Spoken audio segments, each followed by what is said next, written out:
Okay, so first I'm going to read this to you, okay? Because this has something to do with the PCOS. And this is for everybody who's going to watch this video and be like, what is he doing? And this is really the why of what I'm doing.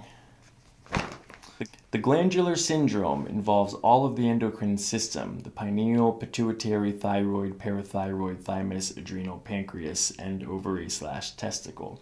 Since the ovaries and testes comprise the primary organ reflex portions of the glandular system as innervated by lumbar level 3, which is what we adjusted earlier. Dysfunction will lead to various hormonal upsets. Fibrous breast cysts. Have you ever had any fibrous breast cysts? I have actually, yeah. Okay. Fibrous breast cysts respond favorably and will often decrease or even dissipate with treatment. Upsets or removal cause basically the same symptoms. Patients with glandular upsets may not have obvious symptoms of pain, but rather exhibit glandular overactivity, often since birth. The body pattern may be overreactive or underreactive thyroid, unusually thin or obese, excessive or scarce hair patterns, muscle bulk or poor fiber development, or other hormonal pattern extremes. Emotional syndromes are often manifested and benefit from the balancing of this syndrome. All right, the signs and symptoms are as follows. Nervousness, extreme mood changes, mid-breast pain, heel pain, rapid weight change, possibly due to metabolic upset, joint pain, heart problems, muscular weakness, sternal pain extending down and out of the adrenal area, collar-like pain around the neck, palpatory pain at the pubic bone, ischial bones, wrists, medial malleoli, and thigh muscles. The goal is to treat the glandular syndrome and not the physical pain areas, as they are reflex radiations. All right, thank you for listening. All right, so the first thing that we have to do is something we did back in the beginning. I'm going to go back and test that L3 in the occiput fiber. So let's flip over to your belly.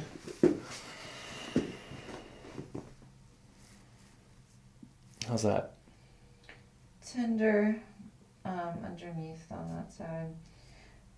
I don't know if that's bone or if that's muscle though. That's like sore, you know. I'm pushing over where a muscle is over top of it. So there's bone right there, but there's muscle in between. Yeah.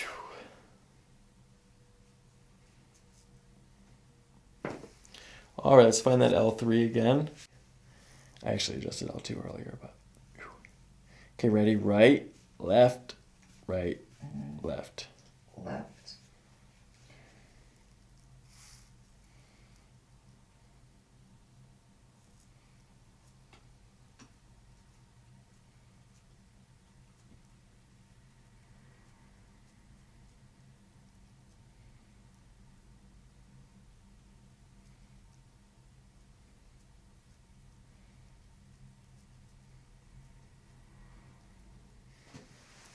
Okay, I'm going to increase the tension here on the right side a little bit.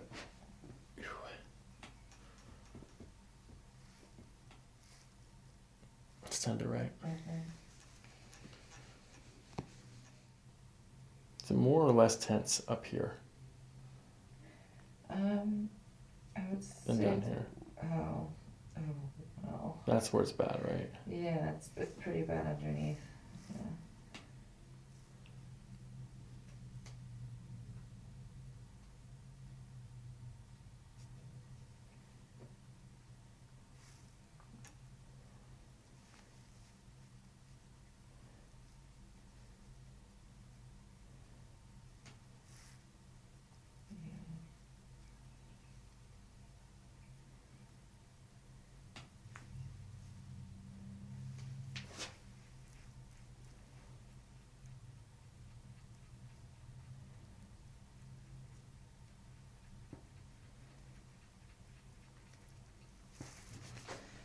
I will say that's like such a little release too. Like whenever I do get migraines, I will push right there, and then like when I like really hard and when I let go, like that just feeling of oh my gosh, it's always so good. You know, they should really have like a chiropractic office next to Joe's Crab Shack, because then you could have the Crab Shack and the Crack Shack right next to each other, and you have like a little like after lunch special, you know, cross promo. It's kind of funny. And then it's also ironic because if you're eating crab, you gotta crack their shells off too. So, like at least one of us got cracked today and lived to tell the tale. All right, so I'm going to do a stretch of the parasympathetic nervous system. The stretch of the spine is going to involve the front of the pelvis and your pubic bone, because that thing that cracked earlier. Okay. All right, so what you're going to do is put your hand on your pubic bone, Okay. your right hand. Okay. Okay, and then so your thumb is going to be above it though, but your hand's actually going to be on it. Okay. Not your pelvis, your pubic bone. Wait. All right, so see that, how their hand is like that? You have it, that's good. The way that your hand is good. And then I'm going to grasp your thumb right on top of the bone. Okay, like right in here. Exactly. So we're going to hold it like this. Okay. Okay, I'm not touching any part of you except for your hand. Right. Okay, and then we're going to stretch the shoulder. You bring this arm down like this. Okay. So we're tipping the pelvis back like this. You feel that stretch there? Mm-hmm. Okay, and then we're going to tip the shoulders in the opposite direction. Good. And this is a distraction technique that stretches out the parasympathetic divisions. No, excuse me. It stretches out the sympathetic divisions of the thoracic lumbar spine. Interesting. 3 on each side. 1 more. Good. Deep breath in. And out.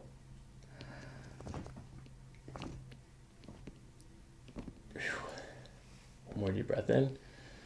And out.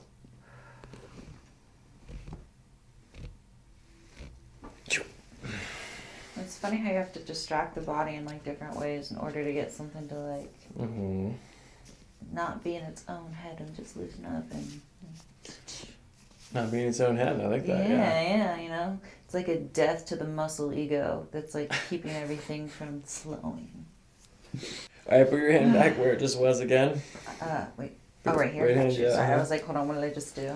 All right, so I'm going to contact the same places here on top of your thumb. We're pushing posteriorly into the body cavity and then inferiorly tipping the pubic arch backwards, anteriorly really.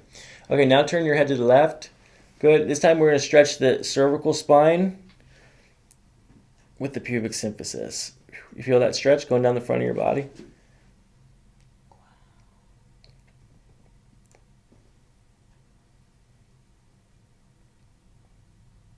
Good. Breathing in through your nose. And out.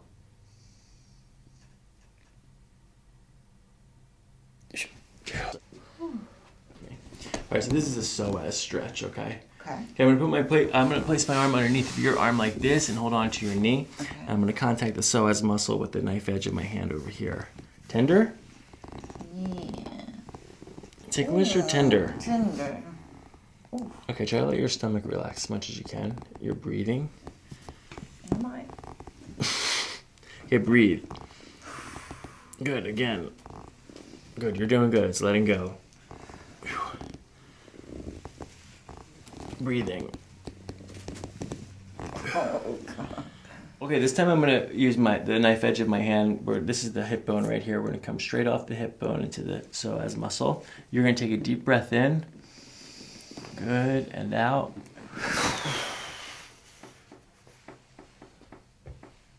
All right, there's one more psoas maneuver here, just sliding off the front edge of the hip bone, ASIS. Okay, bring your left knee up, bend your left knee so your foot's flat.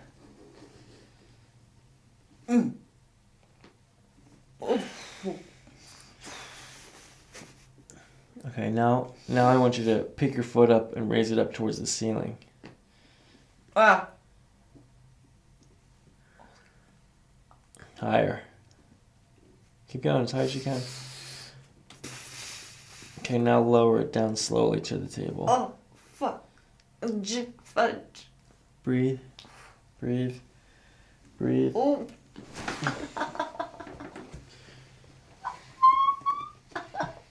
Breathing. That doesn't feel great. But it does all at the same time. Well, this is a uterus prostate reflex adjustment, okay? All right, so this can reposition an anteverted or a malpositioned uterus. Okay. So what you're going to do is place both thumbs on the top of your pubic bone. Okay, so like right here. Yep. Okay.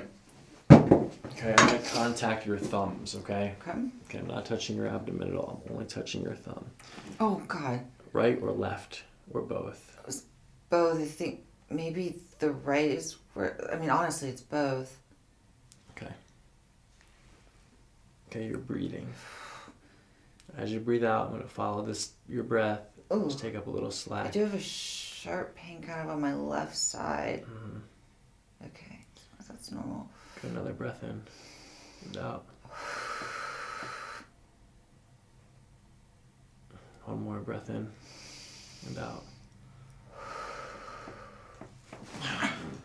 Breathe.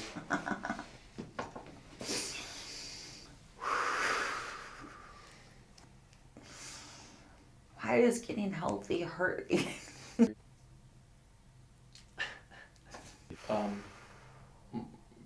We broke through some layers that time, but there's a little bit more, so we're going to do it again.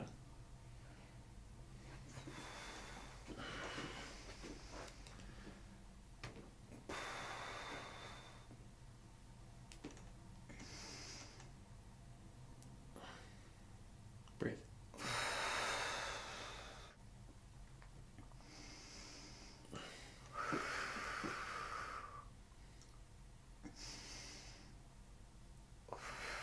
You're doing good.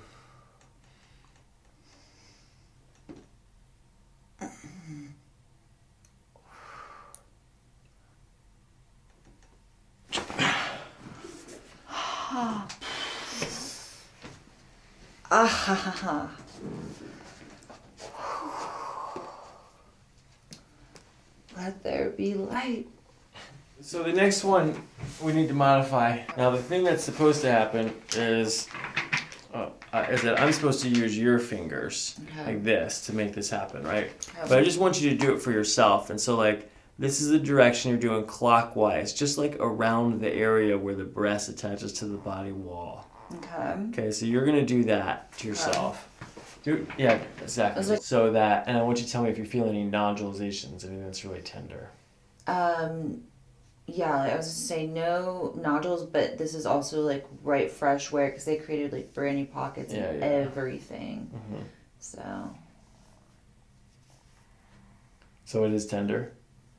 It's tender to the point where like it's still, I'm 2 months out, so it's definitely still healing. Mm-hmm. It's better than what it was, but it's mainly just implant. They took out like all my natural breast tissue. Yeah, but the ducts are still there. Like, even if they don't go to anything. Okay, wait, so did they take out the ducts? Did they tell you can't breastfeed now? No, I still have the ducts because I can still breastfeed. I know that because I almost lost my right nipple. And then I woke up in surgery and I still had it. But I was producing colostrum and they couldn't figure out why. And they thought it was a tumor leaking out. And it actually ended up just being colostrum. But I'm not pregnant. So that was something I never got an answer to as to why that was happening. It's glandular activity. The glands are doing too much. Yeah. Overstimulated. So like 10 years ago. Okay. No, it's actually 20 years now. That's how long I've been telling the story. So 20 years ago, might have been more than that. Okay, so decades ago. Okay. We used to not think that the cranial bones moved at all. Okay, they were just sutured, they're closed. That's it, done deal. Uh-huh. And then when NASA was measuring astronauts coming home from space to measure decompression, and they were using sensitive equipment that we didn't have in the medical fields, and they found out that there's a rhythm in the cranium that causes it to expand and contract, like a little bit, with your breath. And that expansion and contraction is directly related to the pumping of cerebrospinal fluid. So your brain is covered in cerebrospinal fluid. It's what brings nutrients and things like that. Okay. And it also cushions it and protects it. So constantly your brain and your spinal cord are pumping this fluid around. It's circulating. And the pumps for this fluid are at the occiput and the sacrum. So the sacral occipital technique or all these techniques are really focusing on this. And so there's a lot of cranial adjustments that are done. Some of them are done in the inside of the mouth. So I'm going to adjust your maxilla and your palatine bone. Okay. Okay, so I'm going to use a glove for that, okay? Got you. I was in Germany last week. I didn't have any gloves in my hotel room, but I was adjusting this guy he's been watching for a while. And I was like, I don't have any gloves, but you need this so bad. He was like, I don't care, let's do it. So I put my finger in his mouth without a glove.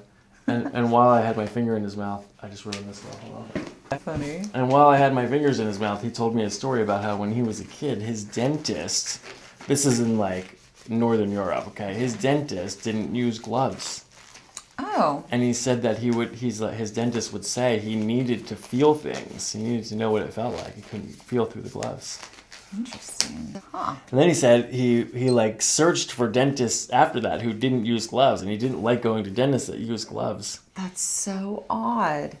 I mean, I guess I understand, but at the same time, does that just mean that doctor didn't have the touch, or that the touch is not really there unless you don't have gloves on? I don't know. Both. Or neither, or maybe just one or just the other. It depends on what day and who's asking and who's looking. Yeah, and what they're looking for. How prominent is it? You see what you know and you find what you look for. So whatever you want, you'll find it. All right, well, good luck finding what you're looking for in there. You're going to take a deep breath in, okay? Open your mouth. Good. I'm going to place my finger on the roof of your mouth. Breathe out. I don't know why they call it the roof of the mouth, though. It should be the ceiling of the mouth. This is the roof of your mouth up here. Okay, you're breathing. I'm just opening up this space right here. Here. See, now it gets soft back here, but up here it needs to be softer, so it just kind of opens this way. Let's test the right side.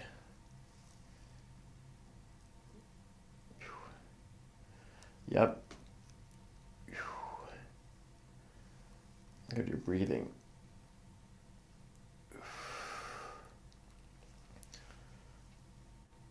This is all the maxilla bone. The palatine bone is just a little bit further back.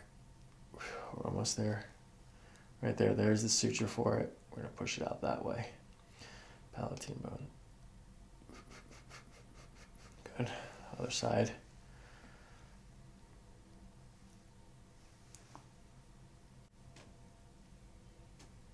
That's better. It's soft. Soft. Soft. All right, I'm going to test the maxilla again. Just smile now.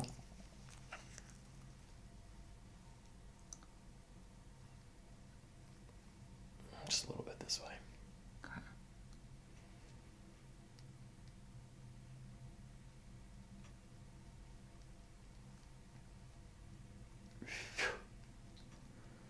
All right, let me see. Put your arm up. This one? Just this one. Other one down. All right, push out against me here, like this. Oh, like out? Yeah.